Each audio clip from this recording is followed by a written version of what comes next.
Hi viewers, ഇന്ന് ഉലുവ പായസമാണ് ഉണ്ടാക്കുന്നത്. കർക്കിടകത്തിൽ ആരോഗ്യത്തിന് വളരെ ഉത്തമമാണ്. മുതിർന്നവർക്കും കുട്ടികൾക്കും ഒരുപോലെ ഉപയോഗിക്കാൻ പറ്റുന്നതാണ്. കർക്കിടകത്തിൽ ആരോഗ്യം വളരെ വീക്കായിരിക്കുമല്ലോ. അപ്പോൾ ശരീരപുഷ്ടിക്കും സൗന്ദര്യത്തിനും ഒക്കെ ഫലപ്രദമായ ഒരു ഔഷധ പദാർത്ഥമാണ്, ആഹാരമാണ് ഉലുവ പായസം. അത് ആദ്യം തന്നെ ഉലുവ തലേന്ന് കുതിർത്ത് വെക്കണം.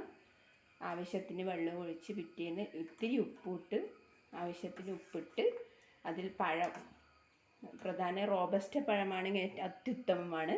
റോബസ്റ്റ പഴം ചേർത്ത് ആവശ്യത്തിന് ശർക്കരയും ഒക്കെ ചേർത്ത് തയ്യാറാക്കിയതാണ്. അതിൽ തേങ്ങയും ചിരകിയിട്ടിട്ടുണ്ട്. അത് ഉത്തമ ഫലപ്രദമായ ഔഷധ ആഹാരമാണ്. ഇത് രാവിലെ തന്നെ വെറും വയറ്റിൽ കഴിച്ചാൽ ശരീര സൗന്ദര്യത്തിനും ശരീരപുഷ്ടിക്കും ഉത്തമമാണ്. Thank you. Bye bye.